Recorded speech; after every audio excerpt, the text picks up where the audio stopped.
Bonjour, je suis Aïcha Boursas, professeure de français au collège Halim El-Sedia, Académie régionale d'éducation et de formation Layoun Saqia Al-Hamra.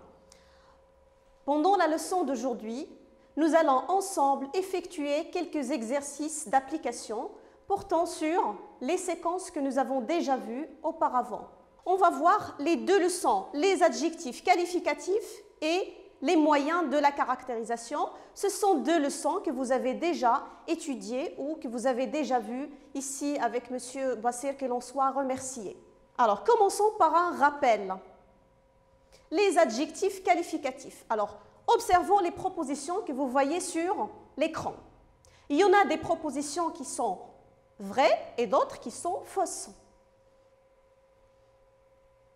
Bon, alors on va voir, on va vérifier toutes ces indications.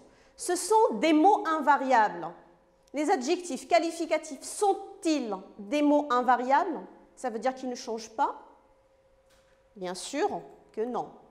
Ce sont au contraire des noms variables. Ça veut dire qu'ils s'accordent en genre et en nombre avec le nom qualifié. Bien. Observons à présent l'indication ou la proposition suivante. Il ne se place qu'après le nom qualifié. Cela veut dire que on rencontre toujours l'adjectif après le nom et non pas avant.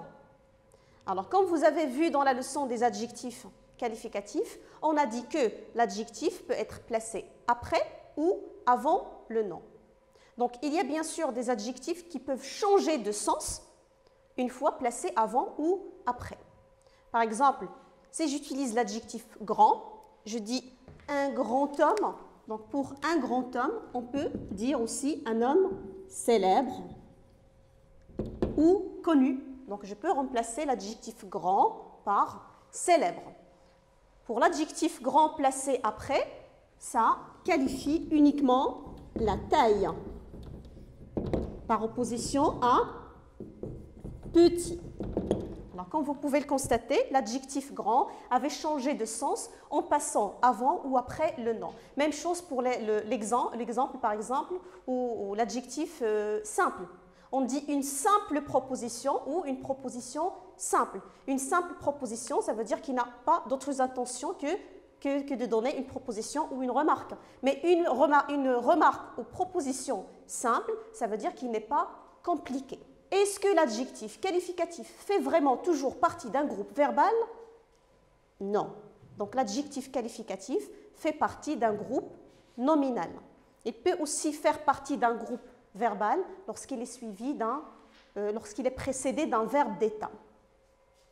Donc j'efface la proposition fausse. Il assume les fonctions, attributs, épithètes et apposés. Donc ce sont les trois fonctions assumé par un adjectif qualificatif, donc c'est vrai. Il a le même rôle que le complément du nom, la subordonnée relative, qui est de compléter un nom, qui est de caractériser un nom, c'est correct, et on l'utilise dans la caractérisation, donc dans la description. On va passer ensemble aux exercices. Lisons la consigne. Dans les phrases, souligne en rouge tous les noms et en vert les adjectifs qui les accompagnent. Alors, on va voir les phrases. Il porte un pull rayé et un pantalon gris. Il porte un pull rayé et un pantalon gris. Donc, on a un pull, c'est le nom qualifié par l'adjectif rayé. Ça veut dire un pull à rayures. Un pantalon, c'est le nom qualifié par l'adjectif gris, qui est un adjectif de couleur. Phrase suivante, son visage carré lui donne un air sévère. Donc le nom qualifié au début de la phrase, c'est le visage, son visage. Qualifié par l'adjectif carré, c'est très bien. Essayez de corriger ou de faire l'exercice au fur et à mesure. Donc le nom suivant, c'est un air, qualifié par l'adjectif sévère. Et comme tu peux le constater, on accorde toujours l'adjectif avec le nom auquel il se rapporte. Dans la phrase suivante, dans sa main droite, il tient une vieille veste. Donc nous avons le premier groupe nominal, c'est la main, qualifié par l'adjectif droite. On dit main droite ou main gauche. Il tient une vieille veste. Donc, veste, une veste, c'est le nom qualifié par l'adjectif vieille qui s'accorde en mettant un double L et un E à la fin. Donc, vous allez remarquer que là, l'adjectif vieille est placé avant le nom veste. Phrase suivante. Je raconte mon excursion incroyable dans cette sombre forêt. Donc, premier nom au groupe nominal, c'est excursion. Mon excursion, qualifiée par l'adjectif incroyable. Une excursion incroyable. Dans cette sombre forêt, nous avons le nom ou le groupe nominal, forêt, cette forêt, qualifiée par l'adjectif sombre. On dit une forêt sombre. Une forêt sombre. Dernière phrase. Vous remarquez un curieux personnage. Vous remarquez un curieux personnage. Donc, on a ici le nom qualifié, c'est personnage, un personnage caractérisé par l'adjectif curieux. Là-dessus, j'ai à vous dire que l'adjectif curieux aussi est parmi les adjectifs qui changent de sens, donc placé avant ou après selon qu'il est placé avant ou après le nom qualifié. Ici, qu'est-ce que je veux dire avec un homme, un curieux homme? Curieux homme, ça veut dire un homme bizarre. Un homme bizarre, étrange, mystérieux, etc. Mais lorsque je place l'adjectif curieux après, une personne ou un personnage curieux, un homme curieux, ça veut dire un homme qui veut savoir tout, qui a envie de tout découvrir, de tout savoir. Bien. Passons à l'exercice suivant. La consigne est, dans les phrases suivantes, précise la fonction des adjectifs qualificatifs après avoir effectué l'accord.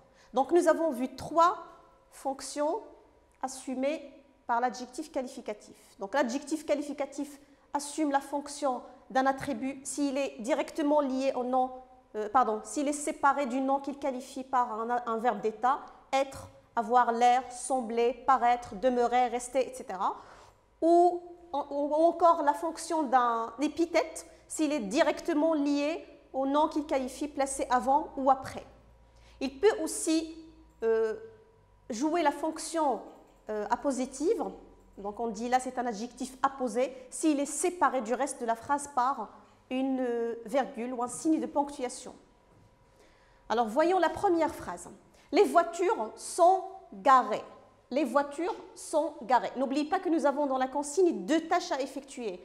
Donc on effectue d'abord l'accord, on accorde l'adjectif, ensuite on précise sa fonction. Donc nous avons les voitures sont garées.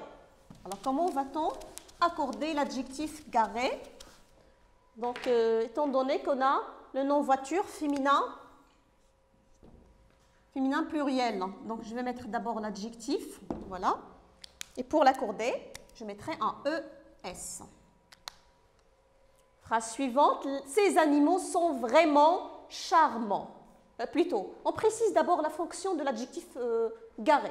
Donc les voitures sont garées. On a ici un verbe d'état. Donc l'adjectif garé joue la fonction d'un attribut.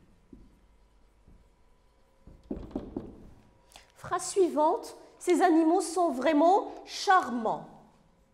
Charmant.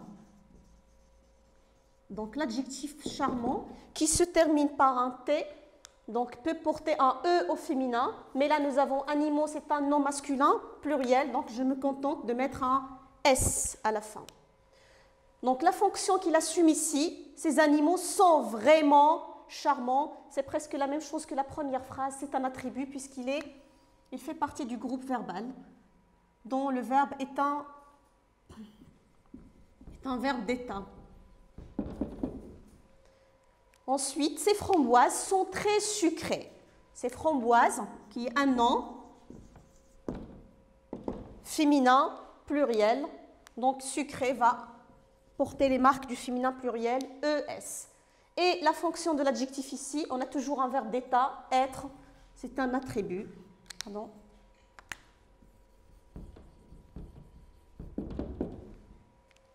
La phrase numéro 4. Ils étaient très turbulents. Ils étaient très turbulents. Donc, turbulent.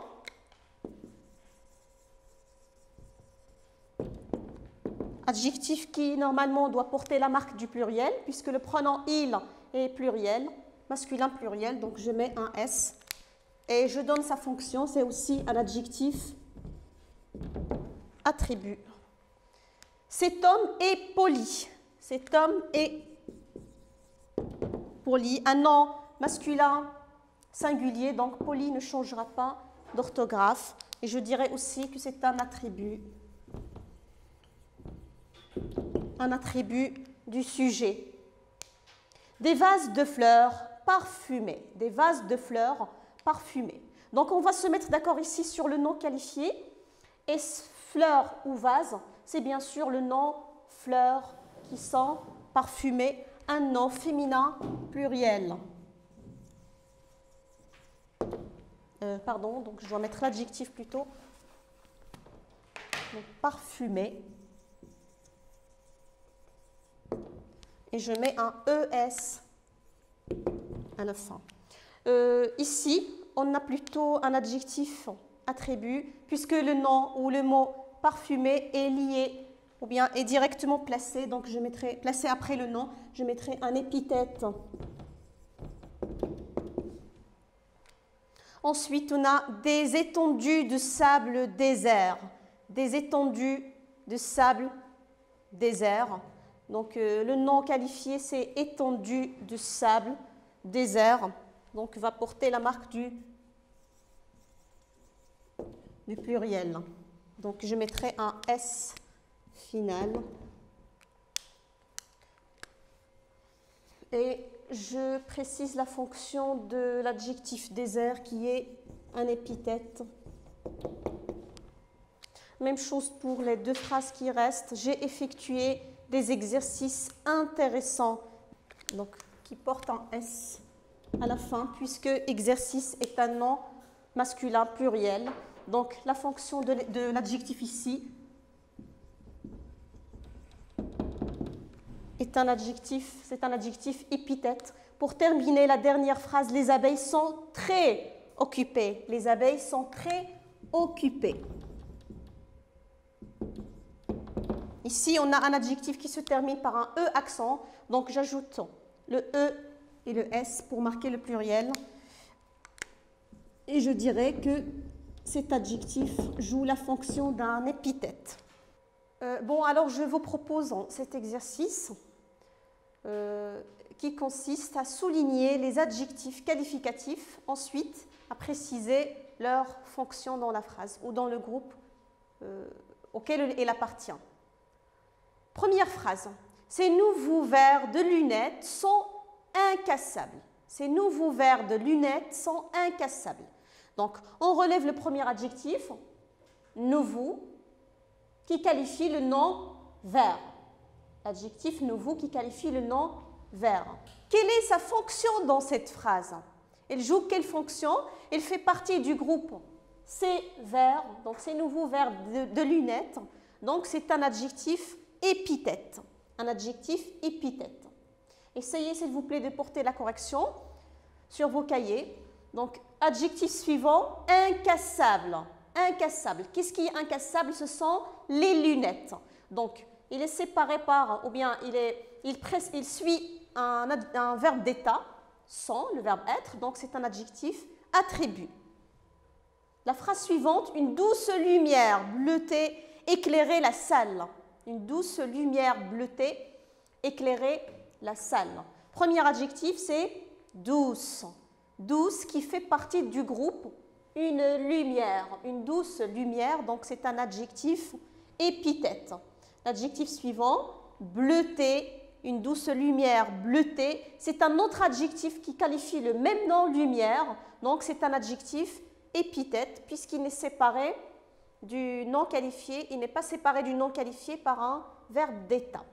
Phrase numéro 3, cette émission mensuelle deviendra hebdomadaire à la rentrée. Cette émission mensuelle, donc on a l'adjectif mensuel, adjectif épithète faisant partie du groupe cette émission, mensuel. Donc, l'adjectif suivant, hebdomadaire, qui suit un verbe d'état devenir. Donc, c'est un adjectif attribut. Alors, je vous propose d'effectuer le reste de l'exercice chez vous. Essayez seulement de faire une pause sur la vidéo afin de recopier les phrases. Donc, le visiteur médusé se tenait devant la statuette froide. Ébloui, l'homme referma ses grands yeux noirs. 6. L'année prochaine, un nouveau projet sera mis en œuvre. Dernière phrase. Ébahi, l'observateur méditait la toile affinée. Donc, essayez de recopier les phrases et de procéder de la même façon, souligner les adjectifs, ensuite préciser leur fonction. À l'exercice suivant, qui consiste à reproduire les phrases, à réécrire les phrases à chaque fois de 3 façons, tout en pensant à la fonction de l'adjectif. Donc, la fillette poussa la porte et entra. Essayez d'y introduire le nom ou l'adjectif intrigué afin qu'il qualifie le nom fillette et qu'il assume les 3 fonctions à chaque fois dans l'exemple. Donc, on va faire le premier exemple ensemble.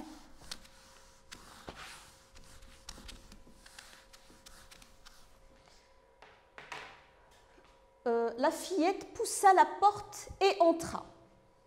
Donc, je mettrai phrase A. La fillette,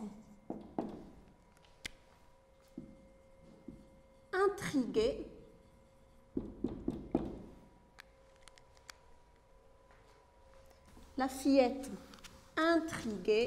poussa la porte et entra.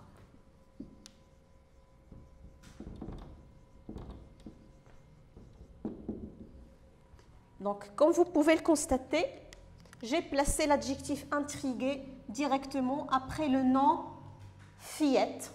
Donc, on a ici un adjectif épithète. On a un adjectif épithète.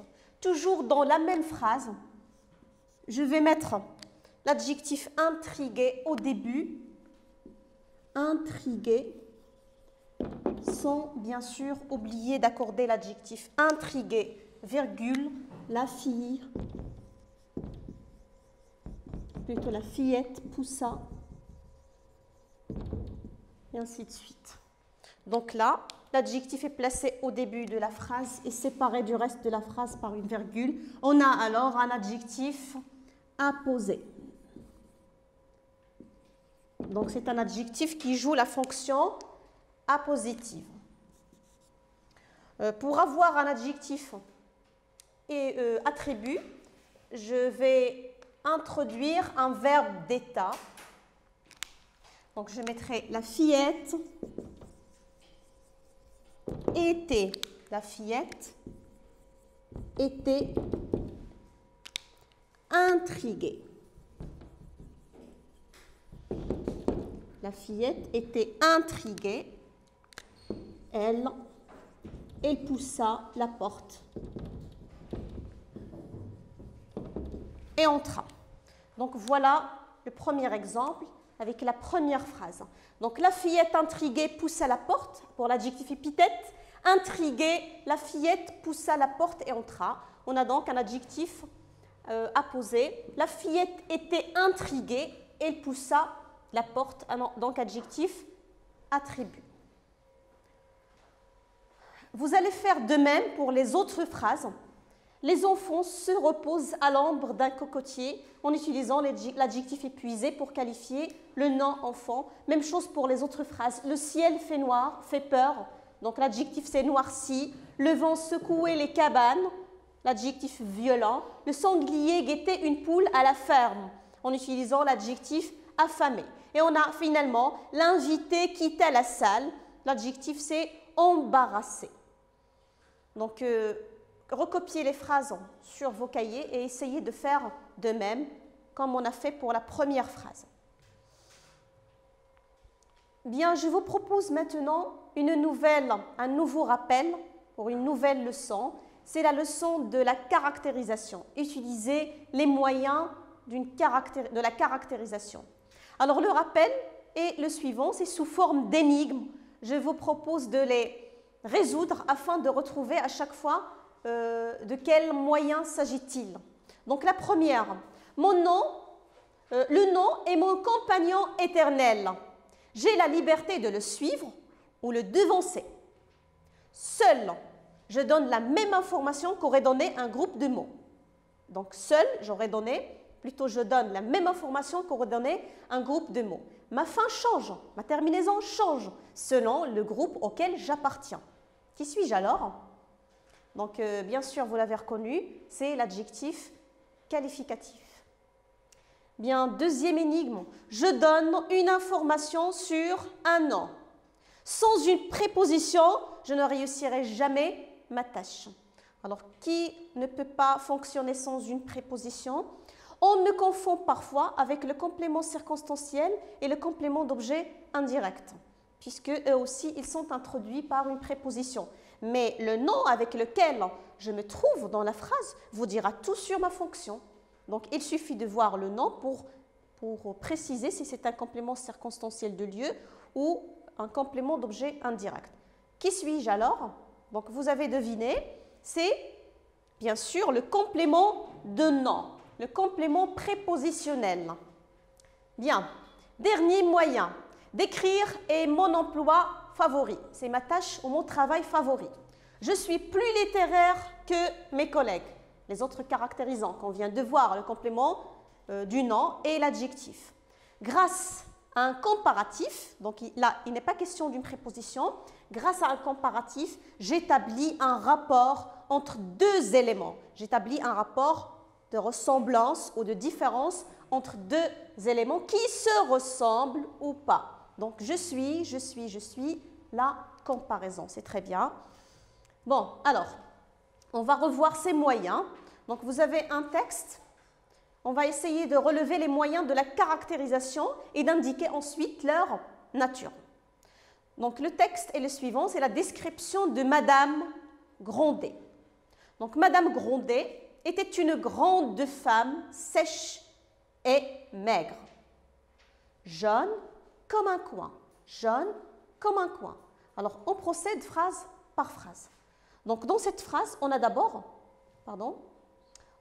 l'adjectif grande, c'est très bien. On a l'adjectif grande. Ensuite, on a aussi les adjectifs sèche, maigre et jaune. Sèche, maigre et jaune. Ce sont des adjectifs qualificatifs qui caractérisent tous le nom femme ou bien Madame Grandet. Ensuite, comme un coin, vous avez une comparaison. Une comparaison qui commence par le comparatif de ressemblance comme. Je continue.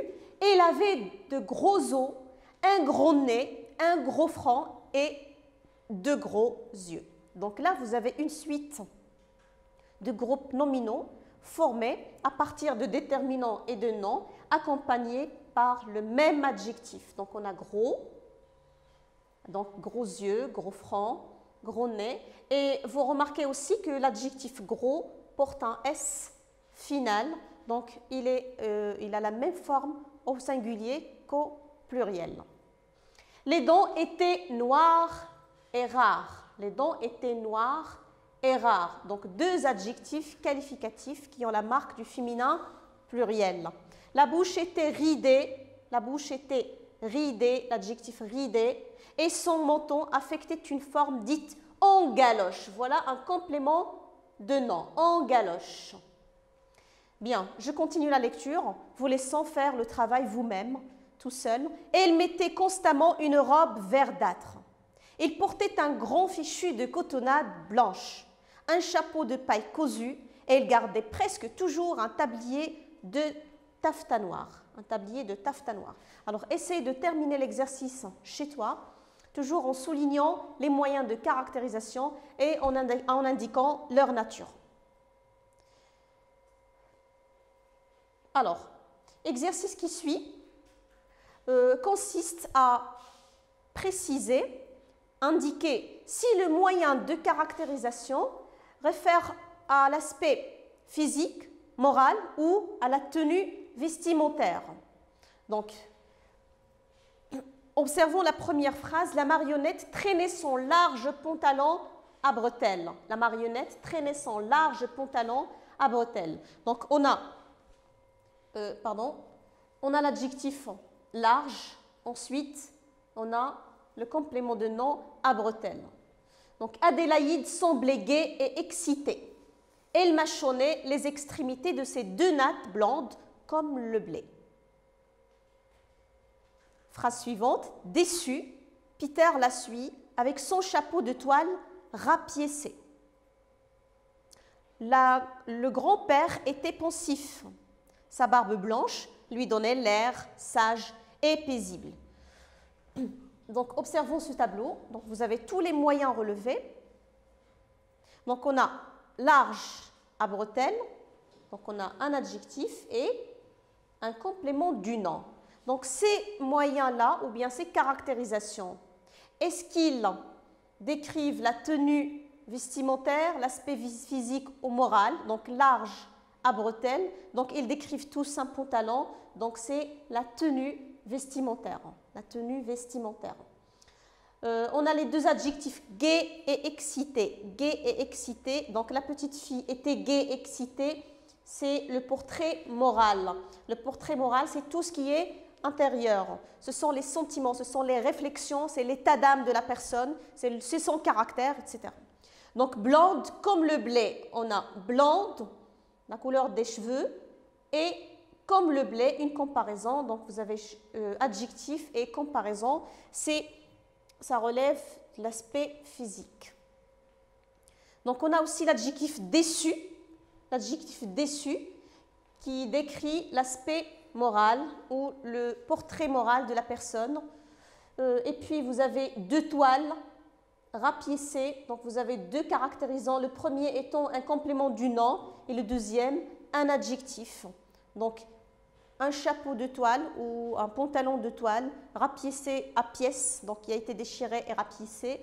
Donc, ce sont tous les 2 des moyens renvoyant à la tenue vestimentaire. Pour l'adjectif pensif, il décrit bien sûr l'aspect moral d'une personne. Blanche, on a vu un adjectif dans le texte qui renvoie à l'aspect physique, la peau blanche. Ensuite, vous avez sage et paisible. Ce sont tous 2 adjectifs renvoyant à l'aspect aussi moral. Bon, alors, je vous propose un exercice à faire chez vous. Vous aurez bientôt la correction dans une autre vidéo.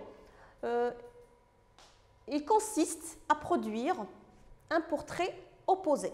Qu'est-ce que ça veut dire un portrait opposé? Donc, on vous donne le portrait d'une personne, vous donnez le contraire.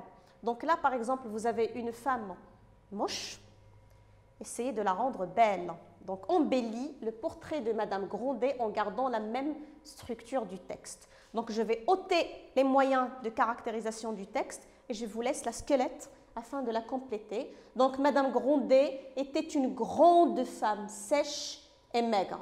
Donc, j'ai effacé les adjectifs. Jeune comme un coin. Donc, changez aussi les comparaisons. Elle avait un gros nez, un gros front, de gros os. Les dents étaient noires et rares. La bouche était ridée. Donc, j'efface l'adjectif ridée. Il mettait constamment, donc effaçons la tenue vestimentaire de Madame Grandet. Essayez de chercher des vêtements plus magnifiques. Il portait un grand fichu de cotonnade blanche, un chapeau de paille cousue, donc c'est désagréable, un chapeau de paille cousue, donnez le contraire. Ensuite, il gardait presque toujours un tablier de taffetas noir. Donc, essayez de donner une description plus agréable, plus belle. Bon, alors c'est tout pour la séance pour aujourd'hui.